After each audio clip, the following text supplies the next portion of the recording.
एक बार हजरत फातिमा रजी अल्लाह ताला अन्हा जानामाज पर बैठी रो रही थीं। उनकी आंखों से आंसू बह रहे थे और उनकी छाती आंसुओं से भर गई थी।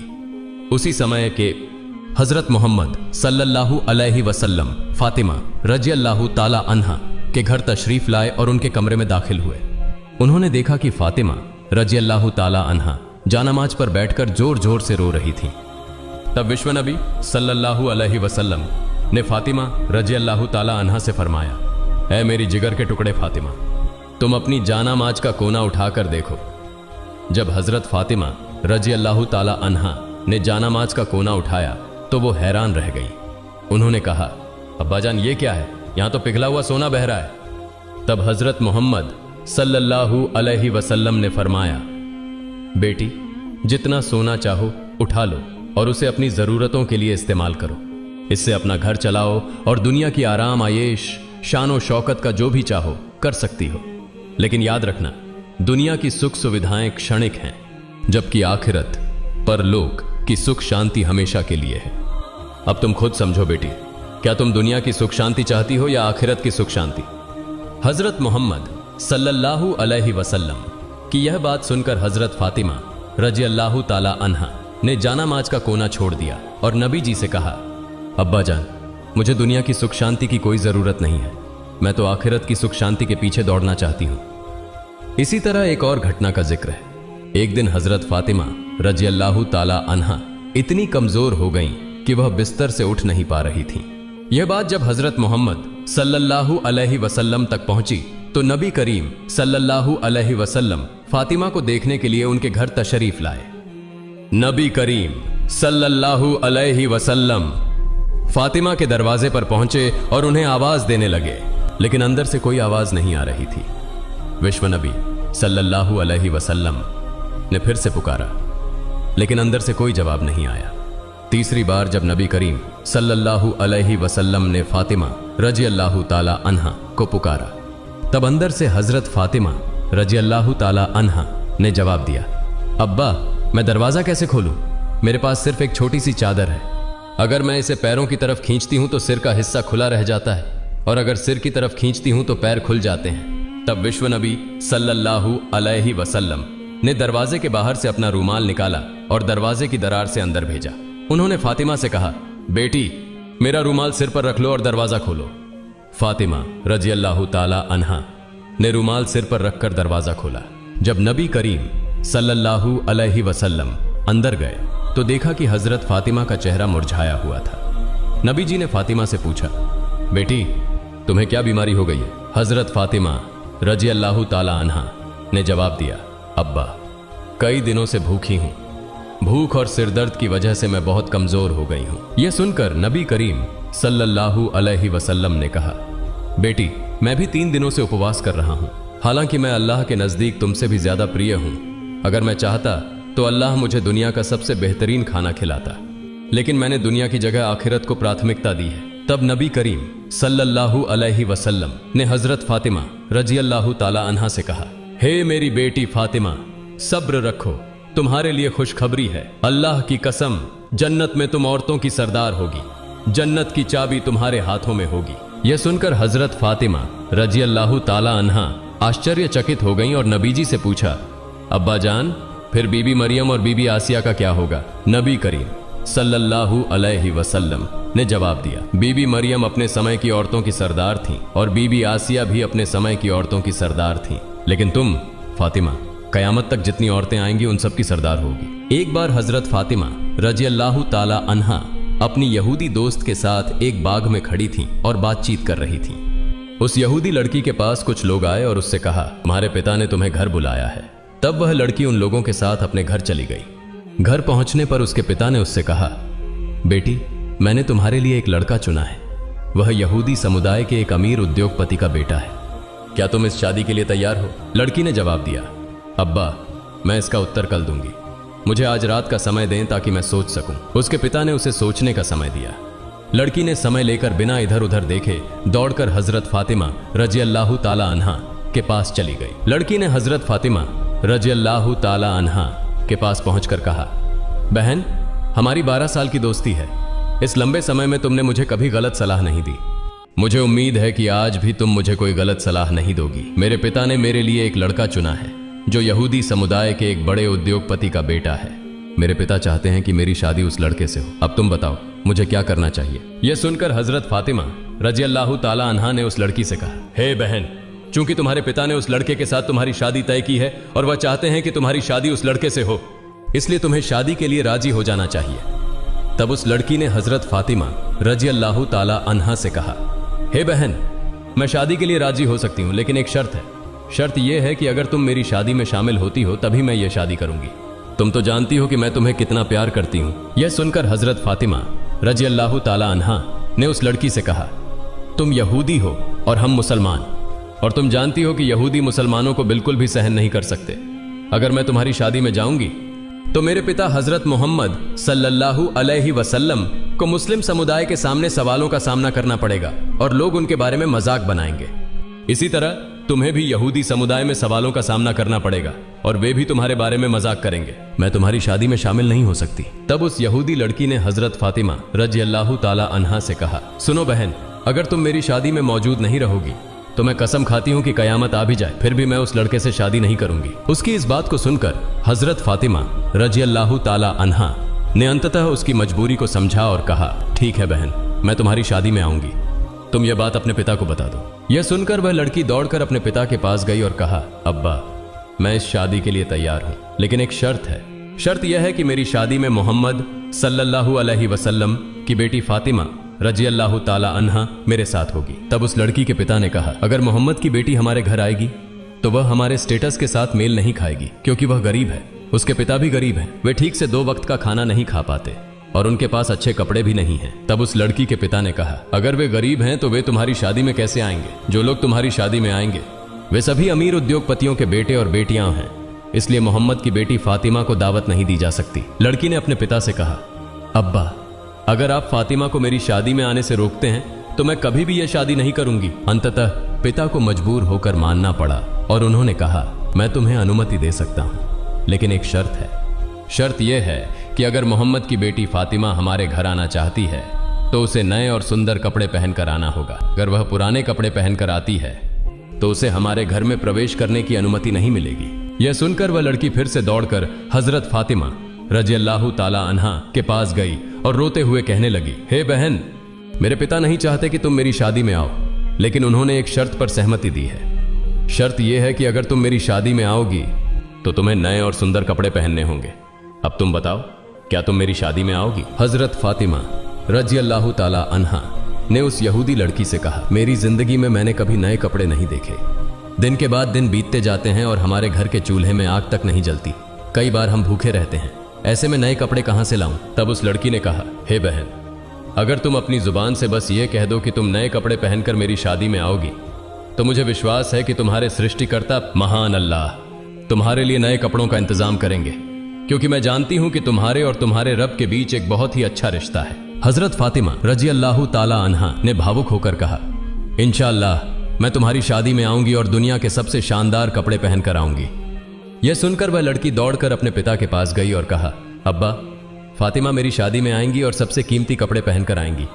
इसके बाद शादी की तारीख तय हो गई। दूसरी ओर हजरत फातिमा रजी अल्लाह ताला अन्हा चिंतित थीं कि शादी का दिन नजदीक आ रहा है और मैंने वादा किया है कि मैं नए कपड़े पहनकर शादी में जाऊंगी, लेकिन मेरे पास नए कपड़े नहीं हैं। यह सोचते हुए हजरत फातिमा रजी अल्लाह ताला अन्हा ने अपना जयनमाज बिछाया और नमाज में बैठ गई। सिजदे में जाकर उन्होंने आंखों से आंसू बहाते हुए कहा, हे माबूद, इस दुनिया में मेरा आपसे गहरा संबंध बन गया है जिसे आज तक कोई नहीं जानता। हजरत फातिमा रजी अल्लाह ताला अन्हा ने रोते हुए अल्लाह से कहा, महीनों से मैं भूखी रही हूं, कभी भी मैंने आपसे कुछ नहीं मांगा, लेकिन आज मैं आपसे एक नए कपड़े की दरख्वास्त कर रही हूं।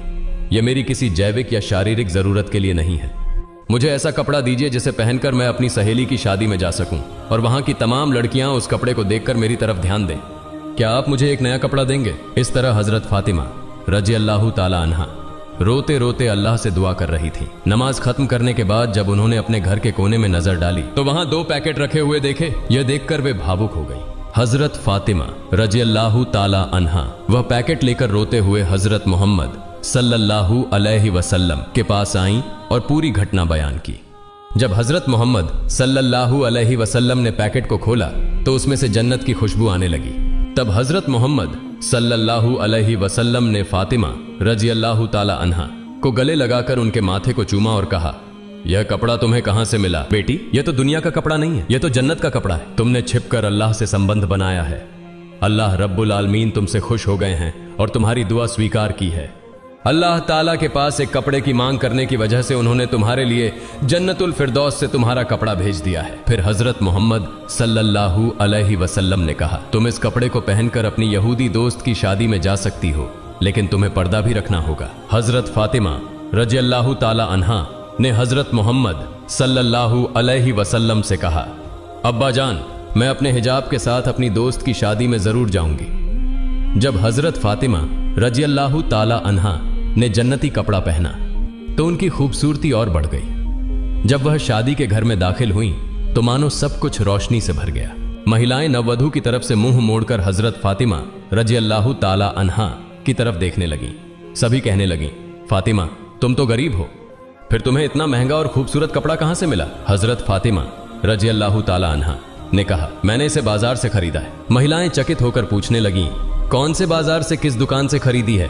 तब हजरत फातिमा रजी अल्लाह ताला अन्हा ने मुस्कुराते हुए कहा, तुम लोग उस बाजार को नहीं जानती और न ही उस दुकान को पहचानोगी।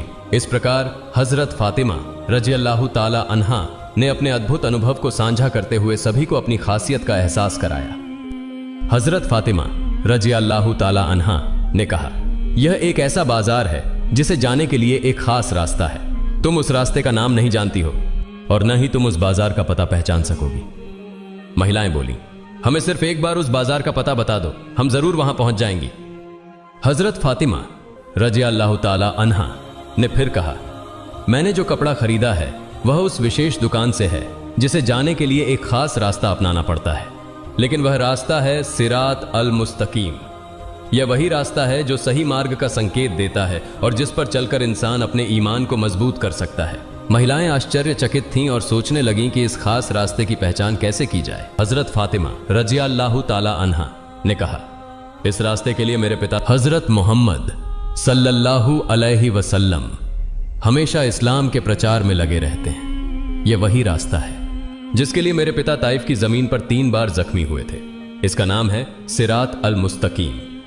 अगर तुम इस रास्ते पर चलोगी तो तुम सही मायने में उस बाजार तक पहुंच सकोगी। जाते जाते एक बाजार पाओगी, उस बाजार का नाम है जन्नत, और उस बाजार में एक दुकान है, उस दुकान का नाम है जन्नातुल फिरदौस। वही दुकान का मालिक है जिसने मुझे यह कपड़ा दिया है। महिलाएं इस कपड़े को पाने के लिए इतनी बेताब हो गईं कि उनमें से एक बोली, फातिमा, हम उस दुकान के मालिक के पास जाना चाहती हैं, तुम हमें वहां ले चलो। जवाब में हजरत फातिमा रजी अल्लाह ताला अन्हा ने कहा, उस दुकान के मालिक के पास जाने के लिए तुम्हें एक वाक्य पढ़ना होगा। क्या तुम वह वाक्य पढ़ सकती हो? सभी महिलाएं एक साथ बोली, हाँ हम पढ़ेंगे, तुम हमें बताओ वह वाक्य क्या है। तब हजरत फातिमा रजी अल्लाह ताला अन्हा ने उन्हें बताया, वह वाक्य है, ला इलाहा इल्लल्लाहु मुहम्मदुर रसूलुल्लाह सल्लल्लाहु अलैहि वसल्लम। फिर वहां की सारी महिलाएं कलिमा पढ़कर मुसलमान हो गईं। सुभान अल्लाह, सुभान अल्लाह। एक बार उम्मे आयमान नाम की एक जैन महिला किसी काम के लिए हजरत फातिमा रजी अल्लाह ताला अन्हा के घर आती हैं। उम्मे आयमान हजरत फातिमा रजी अल्लाह ताला अन्हा के दरवाजे के पास आकर उन्हें बुलाने लगती हैं। उम्मे आयमान ने कई बार बुलाने के बाद भी अंदर से कोई जवाब नहीं आया, लेकिन फातिमा रजी अल्लाह ताला अन्हा के कमरे के भीतर रोटी के याता, गेंद घुमाने की आवाज आ रही थी। तब उम्मे आयमान ने हजरत फातिमा रजी अल्लाह ताला अन्हा के कमरे की खिड़की से अंदर झांकते हुए देखा कि फातिमा रजी अल्लाह ताला अन्हा सो रही हैं, लेकिन उनके कमरे में रोटी का याता अपने आप घूम रहा था और एक महिला कोने में बैठकर तस्बीह पढ़ रही थी और एक और महिला हजरत हुसैन रजी अल्लाह ताला अन्हु को दुलार रही थी। उम्मे आयमान इस दृश्य को देखकर हैरान रह गईं। फिर हजरत फातिमा रजी अल्लाह ताला अन्हा के घर से बाहर निकलकर सीधे नबियों के सरदार हजरत मोहम्मद सल्लल्लाहु अलैहि वसल्लम के दरबार में पहुंच गई। उम्मे आयमान ने विश्व नबी के सामने सारी घटना बता दी। फिर विश्व नबी ने उम्मे आयमान से कहा, उम्मे आयमान, मेरी बेटी फातिमा याता घुमाते घुमाते थकी हुई अपनी देह के साथ सो गई थी। हालांकि तब भी उनका तस्बीह पढ़ना बाकी था, और तेज गर्मी के कारण हुसैन रज़ी अल्लाह ताला अन्हु की नींद टूट गई थी। इसलिए अल्लाह रब्बुल आलमीन ने फातिमा रज़ी अल्लाह ताला अन्हा के कमरे में 3 फरिश्तों को 3 कामों को संपन्न करने के लिए भेज दिया।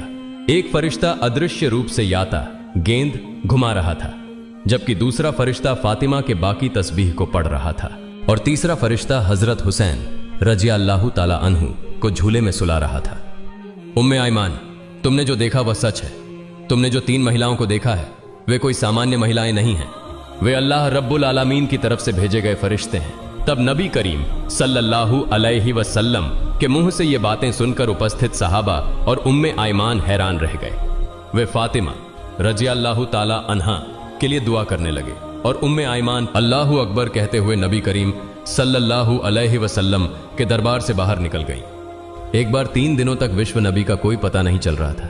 हजरत उमर रज़ी अल्लाह ताला अन्हु और हजरत अब्बू बकर रज़ी अल्लाह ताला अन्हु पागल होकर नबी सल्लल्लाहु अलैहि वसल्लम को खोजने निकल पड़े। उमर रज़ी अल्लाह ताला अन्हु के हाथ में एक तलवार थी। उमर रज़ी अल्लाह ताला अन्हु और अब्बू बकर रज़ी अल्लाह ताला अन्हु कुछ यहूदियों को देखकर गरज उठे। उमर ने तलवार तानकर कहा, हे यहूदी बच्चों, मेरे नबी कहां हैं? बताओ, तुमने मेरे नबी को कहां देखा है? नहीं तो मैं उमर आज तुम्हें सबको काट डालूंगा। तब यहूदी बोलने लगे, हे उमर, विश्वास करो, हम तुम्हारे नबी को नहीं देख पाए हैं। फिर हजरत अब्बू बकर रज़ी अल्लाह ताला अन्हु ने उमर से कहा, उमर चलो हम आगे चलते हैं, वहां शायद कुछ रखाल मिल जाए। उनसे पूछने पर शायद हमें विश्व नबी का पता मिल सके। मन इसके बाद हजरत अब्बू बकर रज़ी अल्लाह ताला अन्हु और उमर रज़ी अल्लाह ताला अन्हु आगे की तरफ चलने लगे। कुछ दूर चलने के बाद वे एक पहाड़ के पास कुछ रखालों को देख पाए। अब्बू बकर रज़ी अल्लाह ताला अन्हु ने रखालों से पूछा, हे रखालों, क्या तुमने इस तरफ से हमारे धर्म के नबी को जाते हुए देखा है? तब रखालों में से एक ने जवाब दिया, हमने आज 3 दिनों से एक व्यक्ति को इस पहाड़ की गुफा में सिजदा में गिरकर रोते हुए देखा है। वह व्यक्ति आज 3 दिन से रो रहा है। उसकी रोने की आवाज सुनकर हमारे पशु पक्षी 3 दिनों से न तो घास खा रहे हैं और न ही पानी पी रहे हैं। पशुओं के दूध पीने वाले बच्चे उनकी अडर्स में मुंह नहीं लगा रहे हैं। भाई, तुम अपने आदमी को ले जाओ, नहीं तो हमारे पशु भूख प्यास से मर जाएंगे। तब हजरत अब्बू बकर रज़ी अल्लाह ताला अन्हु ने उमर से कहा, उमर, जिसका रोना सुनकर पशु पक्षियों ने खाना पीना छोड़ दिया है वह और कोई नहीं बल्कि हमारे धर्म के नबी मोहम्मद रासूलुल्लाह सल्लल्लाहु अलैहि वसल्लम होंगे। चलो हम आगे जाकर देखते हैं। फिर हजरत अबू बकर रज़ी अल्लाह ताला अन्हु और हजरत उमर रज़ी अल्लाह ताला अन्हु पहाड़ के सामने एक गड्ढे में जाकर देखे कि विश्व नबी सिजदा में गिरकर रो रहे हैं। तब उमर रज़ी अल्लाह ताला अन्हु ने नबी जी की तरफ इशारा करके कहा, नबी, आज 3 दिनों से हम आपकी खोज में पागल हो गए हैं, कहीं आपको नहीं पा रहे हैं।